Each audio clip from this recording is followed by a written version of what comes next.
So it's a pleasure to be here, and I'm going to talk today about my recent work that's been around modern slavery. And the theme of the workshop is talking about stakeholder engagement, stakeholder empowerment. And what I'm going to try and do here is give you an overview of some of the research that I've been involved in this field over the last few years, well, actually the last 7 or 8 years, and try and give some hints or some guidance on where we might be taking it in terms of issues around empowerment of workers. I mean, obviously, this is an issue which is really about exploitation very often.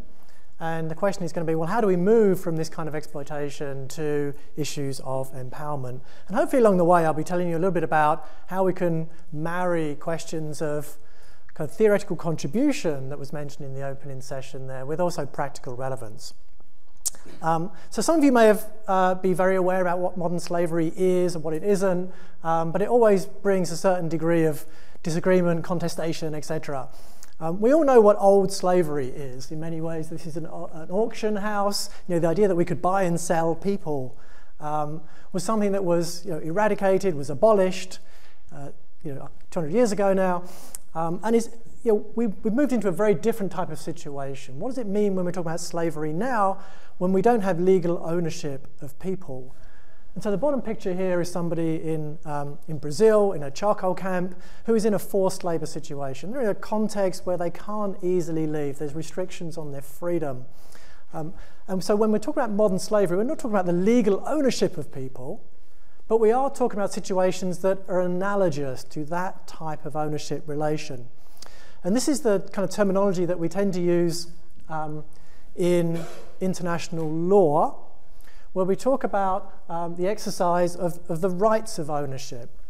So the idea here is that if we can treat somebody as if it's like we are owning them, we have control over them in some way that's like an ownership relation, we can start to conceive of this and prosecute this in terms of the idea of modern slavery.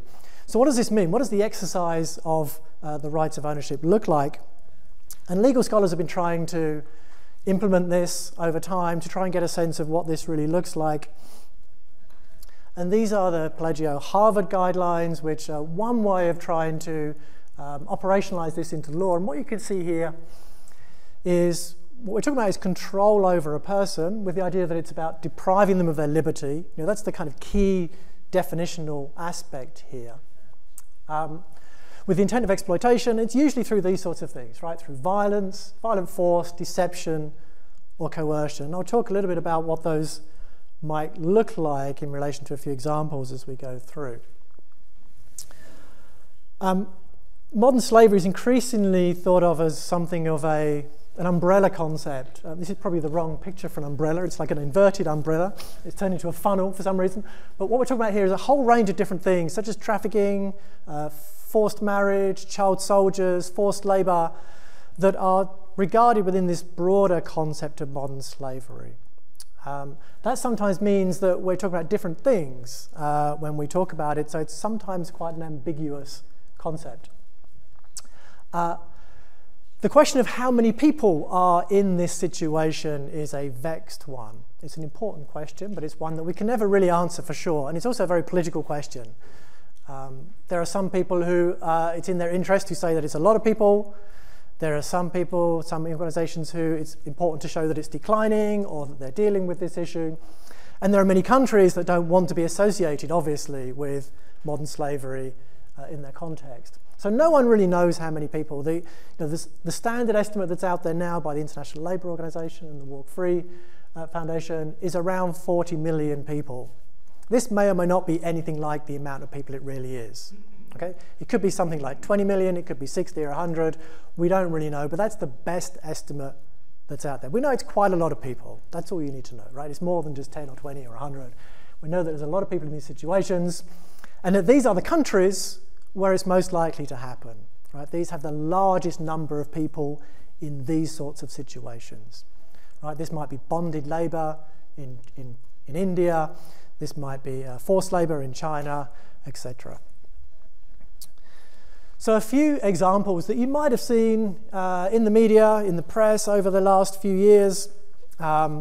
It's World Cup time. We've all been watching the World Cup. There's been lots of media reports about the next World Cup and the construction boom that's going on in Qatar, and reports of people in forced labor type situations, people that have been moved over from South Asia to work in Qatar, who have then ended up in severe degrees of exploitation. So they have their passports taken away, they can't easily leave, they're in working conditions that are very exploitative, and people are ending up dying. You see these coffins here and missing relatives. We have people that are in stark situations. In the Malaysian electronics industry, any of you that have a laptop or a cell phone or anything else, one recent report suggested that almost every electronic item that we have has passed through Malaysia at some point in its manufacture, at least some elements of it. And reports from Verite from a few years ago were looking at the electronics industry, and they discovered that about 1 in 3 foreign workers in Malaysia was in a forced labour type situation.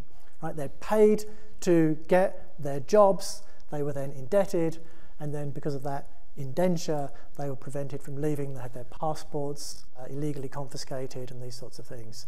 So people in difficult situations. The Thai fishing industry, we've seen lots of reports in the media, Pulitzer Prize-winning reports even, of people, particularly from Myanmar and other countries, being trafficked into Thailand and other countries onto these boats, these fishing boats, sometimes for years without being paid, in terrible conditions, working in catching shrimp, prawns, etc., and seafood.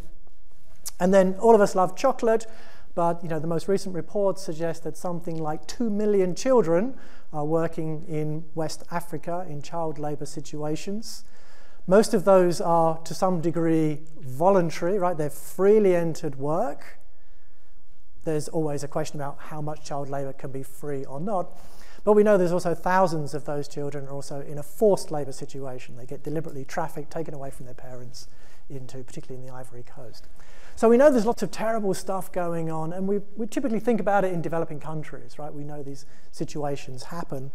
But it's not just in developing countries, right? I mean, this was recent reports from April of this year in Germany. It's always nice to get a story from wherever we are.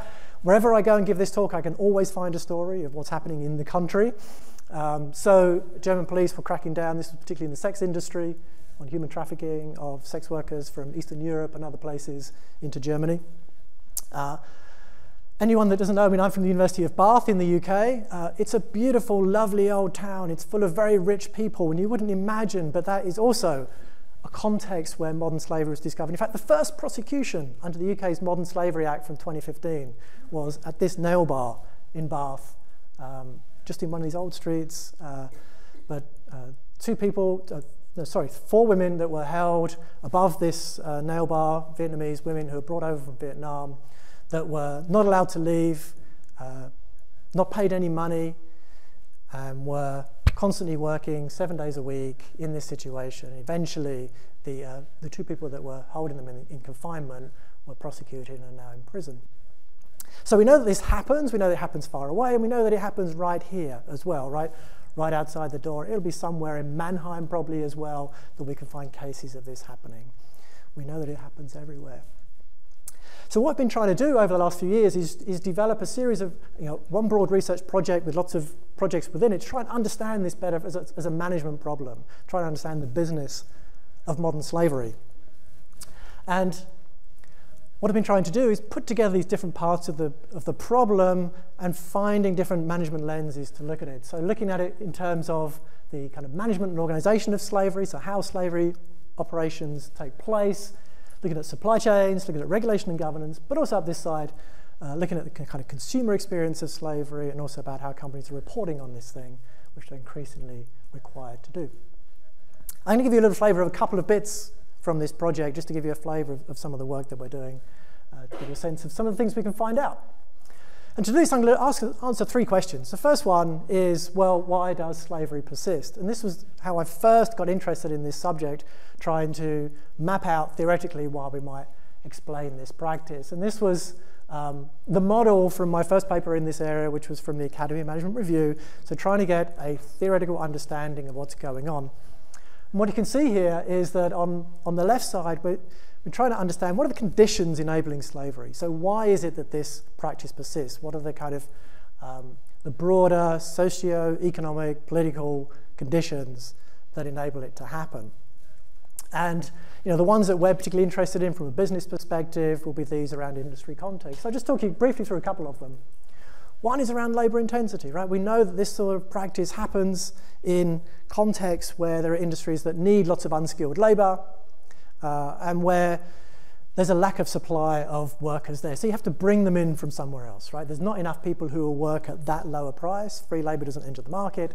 So you have to force them in some way into the market. These are some people rescued from brick kilns in Shaanxi province in China a number of years ago, who were taken off the streets of the city, rounded up. These are people that were homeless or had mental health or alcohol problems largely, and were taken off into these brick kilns to work for years there under degrees of exploitation. So here clearly we can see that slavery reduces the main costs of driving profitability. Or we can think about value distribution. If we think about the cocoa industry, there's lots of value in the cocoa supply chain, but it doesn't get back to these cocoa farmers in West Africa, right? And so the problem is that for many farmers, that they've got their opportunities of making money are severely restricted. They're in this what we call value trap slavery. They start cutting corners. They do things that enable them to cut their costs. It's not because there isn't enough value in the supply chain, it's because it's not being distributed or fairly distributed through the chain. So those are some of the conditions, those are some of the economic ones. We also talk here about some of the kind of social, geographic, and others. One of the key things to understand from a management perspective, though, is what happens in terms of how companies exploit these conditions. Right? And so with this research, we also talked about some of the capabilities that slavery enterprises need to develop to be able to take advantage of this, but also how they can influence these conditions. So that's just one little look at some of the work we've been trying to do to explain why does slavery persist, right? It's something about these conditions, but it's also something about the practices of slavery enterprises. Second question is, well, how do these businesses then make money? And our natural assumption is that slavery is all about reducing labour costs. And largely that's true, right? But increasingly, as enterprises who deploy these forms of exploitation have evolved, they've started finding other ways of benefiting from forced labour and exploitation. I'm just going to give you a couple of examples just to give a flavour of this.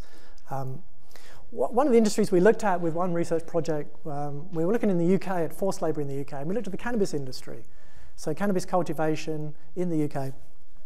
And what we discovered was there was cases of forced labour in the industry. And this was surprising, because if you've done any research on the economics of the drugs industry, it's very easy to get workers, cheap workers in the drugs industry. You can pay school children almost nothing.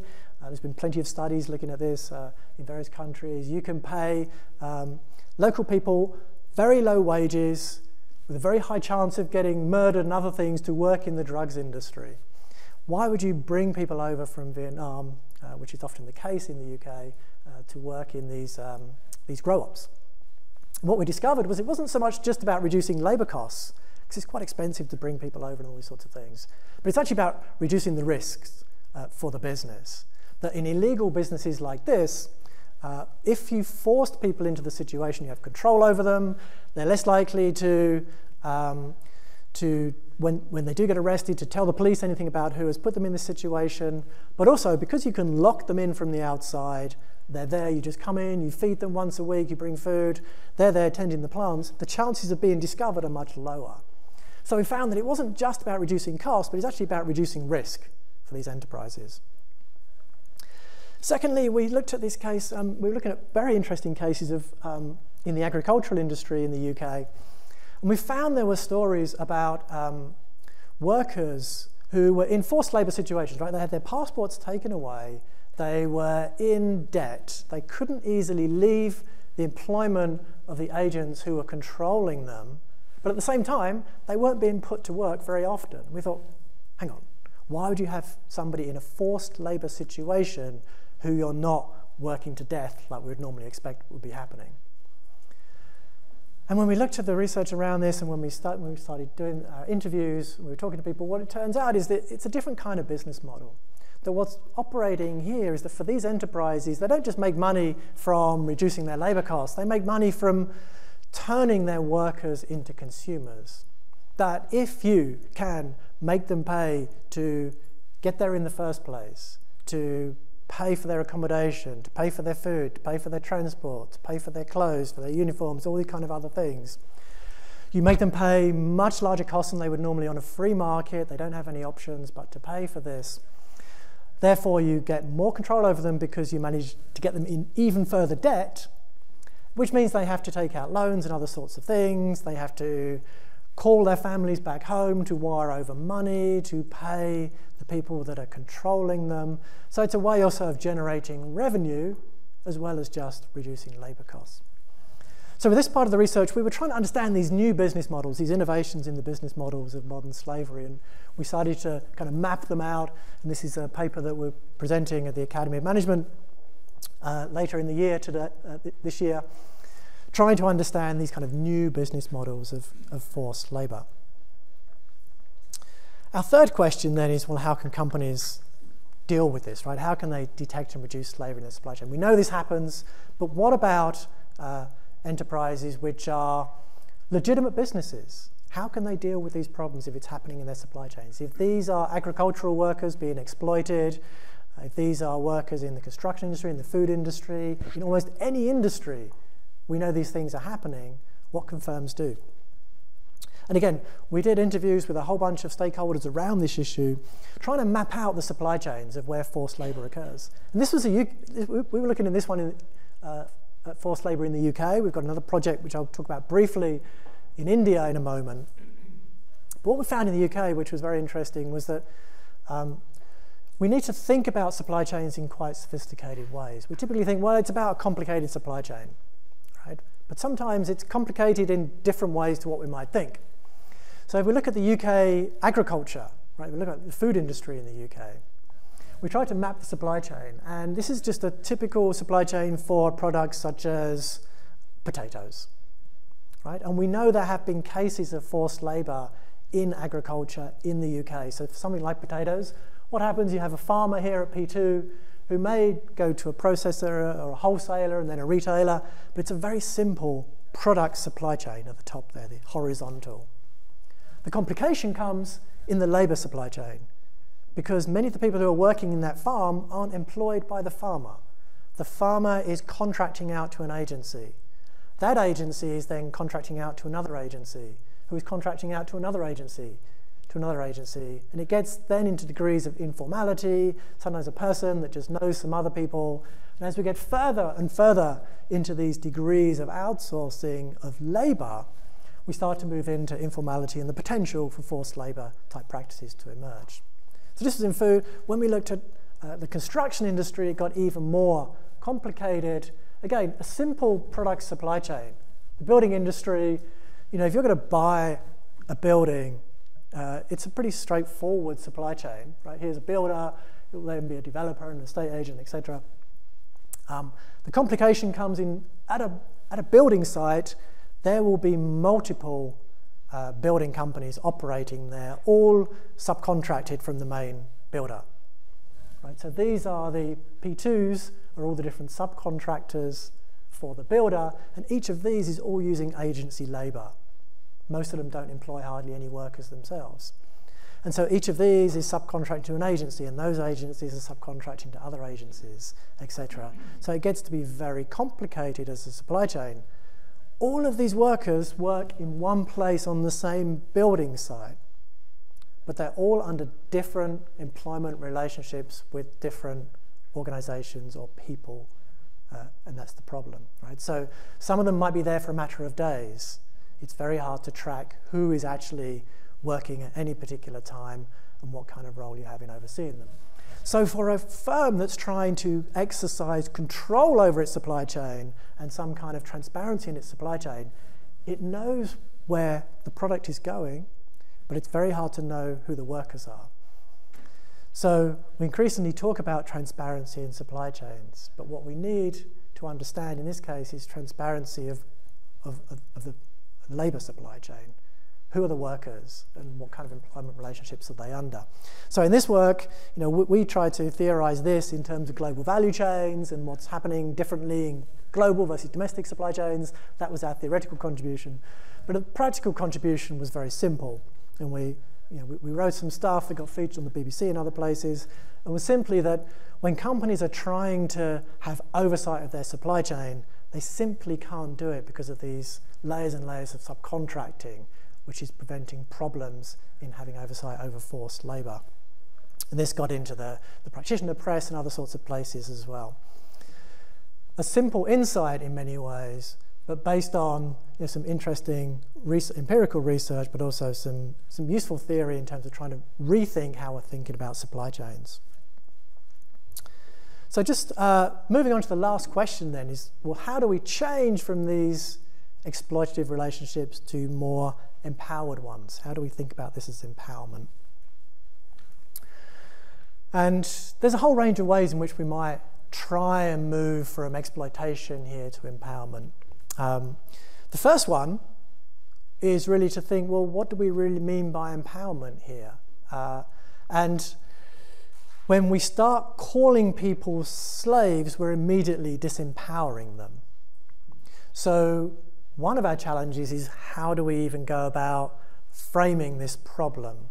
So these are people resisting in the US the increasing attention to the sex industry and framing it in terms of a human trafficking problem.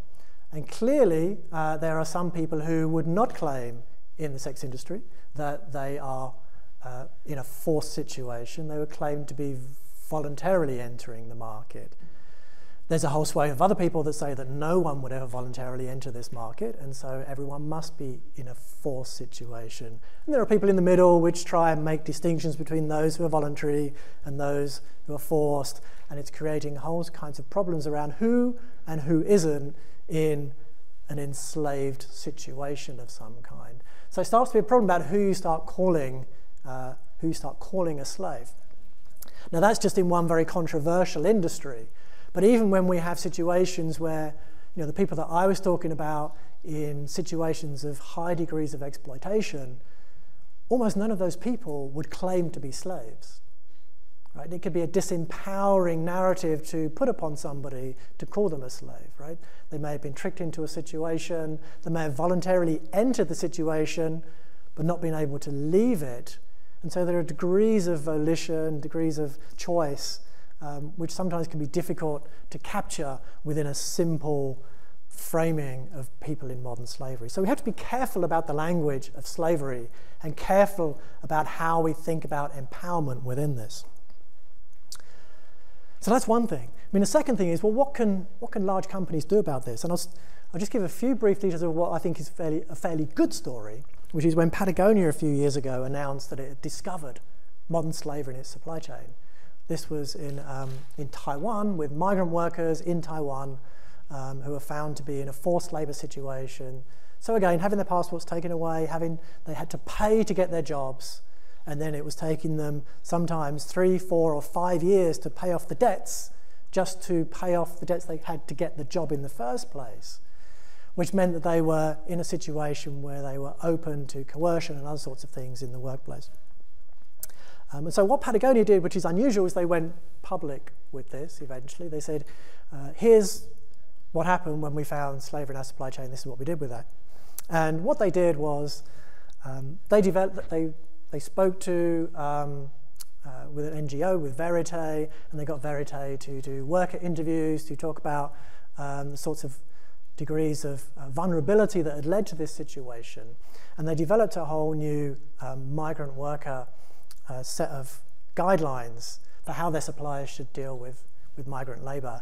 They also developed a new initiative to say that workers should never be paying to get their jobs. Right? The recruiter should always pay, not the recruited. And so they introduced this again as a new form of a new policy within Patagonia and their supply chain, which is something that's starting to become more common now for firms dealing with their supply chains. But it's an interesting thing in terms of empowerment. One of the things you can do is just take away this requirement to pay to get your job in the first place. There's nothing more disempowering than being in debt just to work. And then just a few ideas about other things that are starting to come through as possible alternatives. What we do know is that standard auditing and controls don't work very well to solve this problem, right? Because of these complications in supply chains, because of these difficulties in having oversight over the employment relationships. So employer-pays recruitment is one way.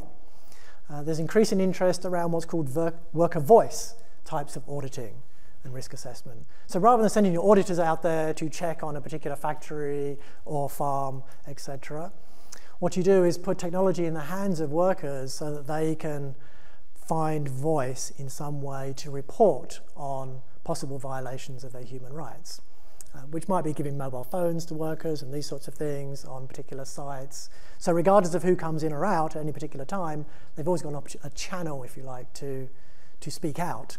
This might be a channel that goes direct to the brand, it might go to a trade union, it might go to another third party of some kind. The third one here, which I think is very interesting, is around worker-led enforcement of labour standards.